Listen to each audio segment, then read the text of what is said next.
If there's one thing we've learned about business and life, it's that people are the X factor. They constantly surprise us, both in amazing ways and not so much.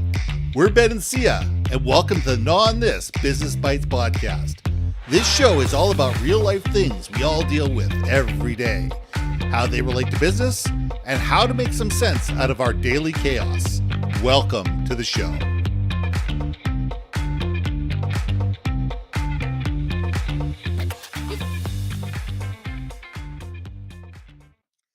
And welcome back to another episode of On This Business Bites. I'm Ben, and this is Syya.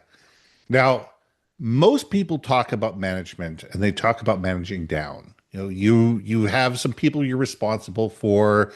You have a team, you have a division, whatever it is, and your responsibility is to make sure that those people are taken care of. And I applaud that. The challenge is, in today's world, managing down is not enough.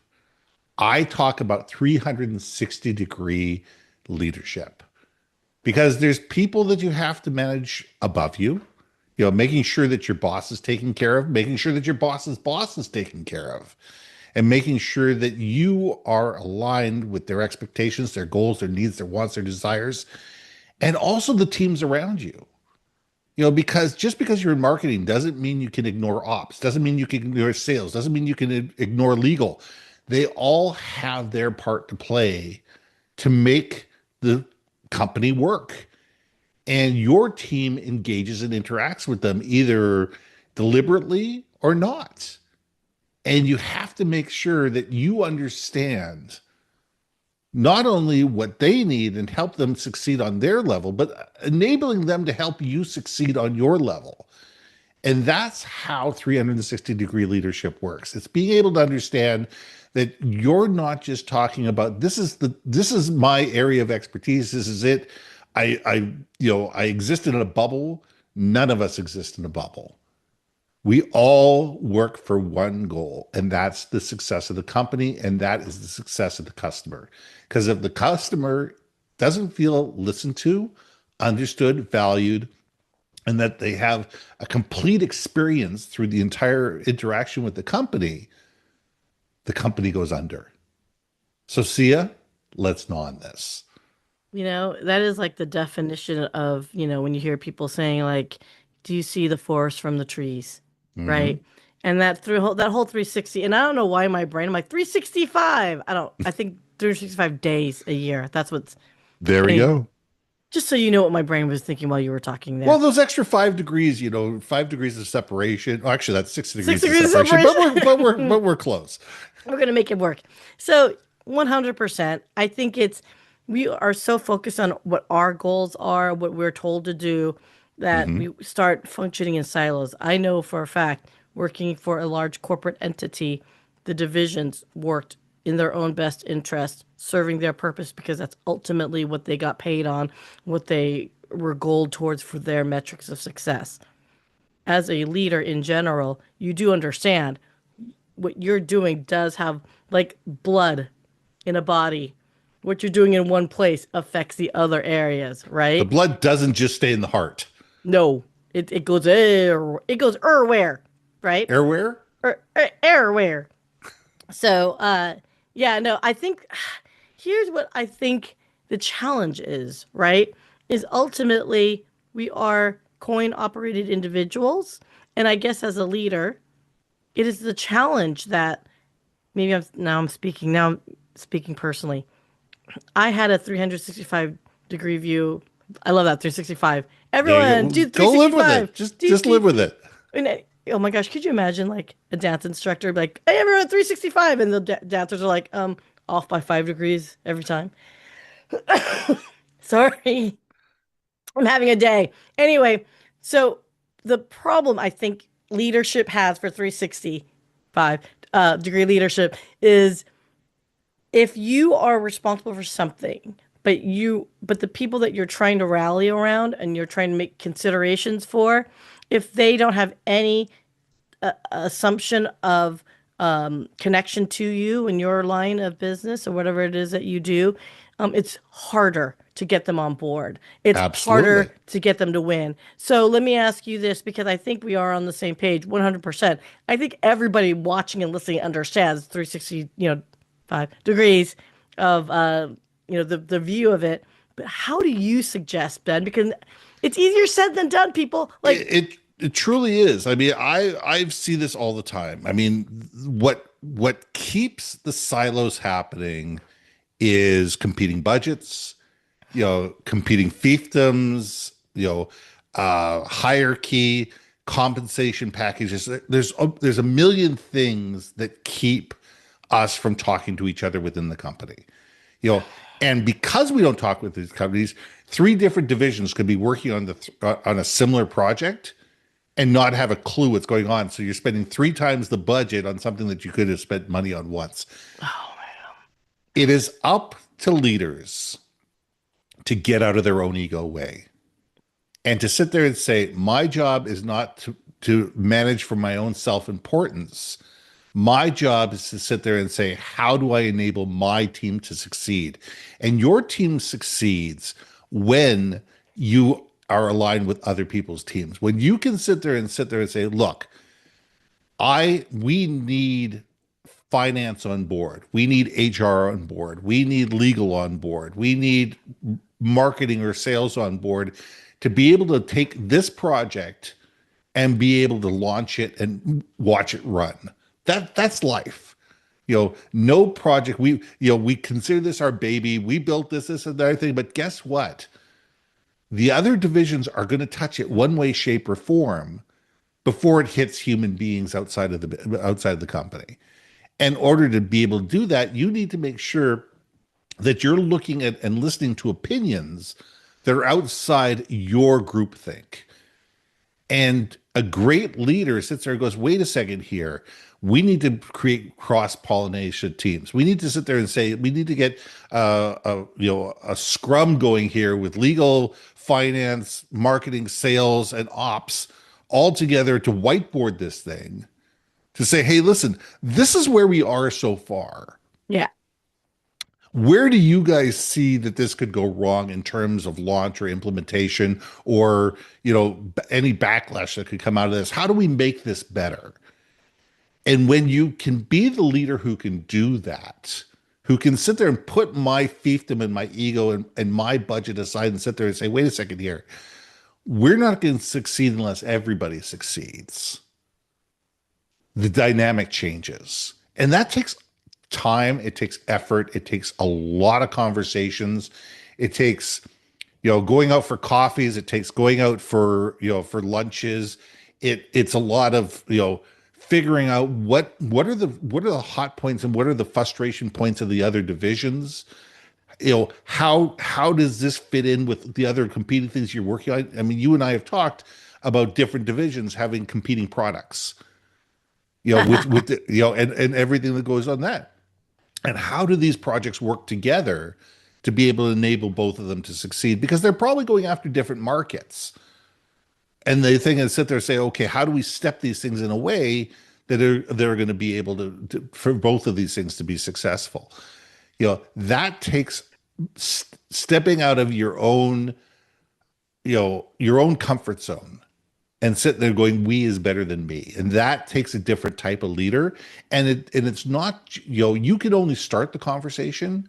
You need to have other leaders that sit there and say, wait a second here, this collaboration is in our best interest as well. And I think it takes time, it takes effort, it's going to take some missteps, it's going to take some miscommunication, it's going to take, sometimes some face-to-face, voices being raised. But you know what? In the end, it makes for a better company and better products and better services. I think a lot of that, again, taking that ego out factor, I think is really interesting because at the end of the day, maybe because I am coin operated, is ego is one thing, especially if you're looking to do like a growth in the ladder of career of Yes. leadership, right? And gain more quote power.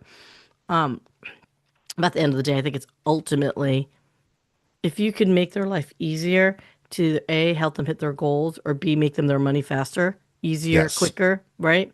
I think you're going to get endorsement and support. I think here's where I look at some of the willingness of some leaders more than others. Do you think it is still a top down, meaning the CEO really sets the tone to support a 365? I think culture comes either bottom up or top down, and I think it's a combination of the two. Okay. If you have a set of leadership that is basically putting everybody in their own corner and says, "Okay, everybody come out fists up," you're never going to get collaboration. And that fists up can be how budgets are distributed, how funds are allocated, how commissions are created, hierarchy in terms of promotions, et cetera, et cetera. There's lots of things within a company culture that can keep divisions from talking nice and playing nice with each other. And the opposite is true too. The culture has to be there, but as soon as there is competing wants, needs, and desires, you have problems. Here's a perfect example. And this is going back almost 30 years. I used to work for Kinko's Corporate, and Mm. I was in charge of Western Canada on the sales side. And once a year, they brought 800 sales guys and 800 ops guys down to some conference. This year, it happened to be in Vegas. And for 3 or 4 days of meetings and this, that, their thing, and some of the meetings were together and some of the meetings were separate. Well, we had 800 sales guys in one room and 800 ops guys in the other room. And we're listening to it, and we're says sell on value, and the talking about the customer and all the things that you hear at a sales meeting. Wonderful, great things like that. I got up, I went to the bathroom, I went, you know what? I'm just going to step into the ops meeting just for curiosity. You need to grind these people. You need to, it was completely, absolutely the complete opposite. And you wondered why the ops guys hated the sales guys and the sales guys hated the ops. We were budgeted differently. We were compensated differently. Our priorities within running the business were different. And you wondered why there was such a cultural disconnect between sales and operations. Didn't matter if you were in Billings, Montana, Los Angeles, New York, or Vancouver. You could tell that there was this animosity between the organization, the two parts of the organization. And that came down to how people were compensated Yep. and what their leadership thought was important. And if there isn't that sense of, doesn't have to be kumbaya, but there has to be a sense of mutual goal setting coming from the top. If it's not there, it's very difficult for anybody to sit there and go, look, I may be a small cog in a very big wheel, but I want to have 360 leadership within my sphere of influence. You can only do that to some degree and some level, and you can only fight City Hall for so long. Dude, let me tell you, man. I had a colleague who only had two accounts, Hmm. and my account was one. And by the way, I had one account at that time, but this individual had two accounts, and that other account that they had comprised of 90% of their number of their quota, and my account was like 10%. Can I just tell you how difficult it can be when, yeah, I mean, technically this account is their account, but they represent so little of what they actually get compensated on. It really Absolutely. takes so how would you suggest for others? And by the way, those like commenting, please, please, please, because this is like it's almost like parenthood, right? Yeah. You got a teenage kid who 90% of their time they're on their phones chatting it up with their friends. How do you get that 10% of interest to be like, you need to clean up the house? Like you have chores? Yeah. Like how would you what did you do with your Uh, children? Let's not talk about business. How did you get your kids motivated to be like, chop well, chop? I mean, for my son, it was we led by example. We led by example. I mean, there was, I forget what it was. I don't think it was Barney. It was one of the things. It was the cleanup song, and it was just like sitting there going, "Look, you want to play with your toys? Cool. You can play with any toy you want. You can play with them all day long. But at the end of the day, they get cleaned up and they get put away there." And it was an understanding that we would help. because they were small. And as they got bigger, their responsibility was to put away the toys, not ours. And it was their sense, and it was giving them limited sense of responsibility and sense of self actualization to sit there and say, look, we're a family. We, everybody's got their part. Mom does the cooking. Dad cleans up after dinner. Dad takes out the garbage. Mom vacuums the house. Whatever. This is your part. And I think a lot of it came down to that. It came down through being able to set expectations because Robbie saw how we acted as parents. Mm. And we basically lived our life in a way that showed people that, hey, wait a second here. This is what's important. And I think that we need to do this within our personal lives, within business, whatever we need to emulate what we want to see in the world. If we don't emulate what we want to see in the world, we're never going to get it. Like, I can't boil the ocean. There's no way I can boil the ocean. But what I can do, and this podcast is part of it, is that I can influence my little corner of it. Right. And that's what I do every day with the conversations that we have here, with conversations I have with other people, is I emulate both in thought and action what I want to see happen in the world. Oh, and dude, that is what is, I think that desire, that can do attitude, if you want to call it that. I I don't know if we like say it enough and execute it enough, right? I think a lot of people want it to happen. So so if I'm hearing you correctly, then you're saying like, okay, lead by example is the way in a lot of ways. It's like, look, you can't just dictate orders. You got to be in the ship with us, rowing that boat, right? Um, okay, so let me ask you this. So we've got that we're getting our peer groups to work with each other and, Mm-hmm. subordinates are on board.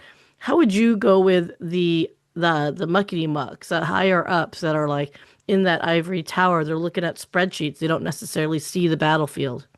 Yeah, I mean, this is another conversation. We need to land the ship sooner, land the ship sooner or later. But I think that what you can do is with upper management is understand what are they trying to achieve. What are their frustrations? What are their hot points? What are their goals? What are their aspirations? Either whether with their division or whether it's it, and sit there and say, well, what if we did this? What if we did this? I noticed that this, and this are important to you. What if we tried this in a limited scope and we tried this to see how that worked in order to be able to achieve your goal? And you're right. It's being coin operated. It's what's in it for me. And it doesn't matter if it's an individual, whether it's a boss, whatever. Each one of us have our selfish points of view. We want what we want when we want it. And if we can help people succeed at their level, whether it's helping them get the promotion that they want, whether it's helping them get the bonus that they want, whether it's helping them get a bigger piece of the budget that they want, and being able to do it in a way that changes the paradigm and shows them that, instead of doing it the way you've always done it, why don't we try this and see if that works? And those are conversations. That's building trust. That's trust you have to build over a period of time because you have to be seen as the person who gets stuff done. If you're the person who they see get stuff done, you're going to be the one that they're going to listen to. If you're the person who their division is hell in a handbasket, they're not going to listen to you. But if you're the person that sits there and says, look, Ben gets stuff done in his division. His division is elevated beyond all the other divisions. He's more profitable. They're more efficient. They have less turnover. Blah blah blah blah blah. Wait a second here. Maybe his opinion has some value. I'm right there with you, man. I don't want to keep going on because I know I can keep going because I think this is like one of those. Well, look, I think people make a career based off just simply this. I mean, Ben, Absolutely. you're a bad, what with it. So, I'm gonna go ahead and say yes, and I'd like to talk more about this because I had some imagery pop up when you talked, and I'm like, we're gonna keep going down this like rabbit hole, and I know you're trying to land the plane, so You know what? This has been a little bit longer, but that's okay. Sometimes there's subjects that take a little bit more time and need to be chewed on a little bit more. And I think this is one of them. And I think this is one we could chew on again. No, you But mean. yeah, we can gnaw on it. We can gnaw on this. We can chew on this. We can bite on it. We can do everything with it. But I think that this is one of those topics that, you know, there is always a better way. There's always a different way. And I think we need to sit there, look at it and sit there and say, what do we want to see in the world? Emulate it, live it, be it, and you have a better chance of that happening. So with that, I'm Ben. I'm This Sia. cough, this cough monster is Sia, and we'll see you soon. Hey, hey, hey. Thanks for listening to another episode of Not On This Business Bites. If you liked what you heard, we most humbly ask that you like, share, and hit that subscribe button. If you want to communicate more effectively within your organization, contact Ben at IamBenBaker.com or me at BrilliantBeeMedia.com. We can help you build your community, brand awareness, and personality through digital content and podcasting. We cannot wait to hear from you. See you next week for another episode of Not On This Business Bites.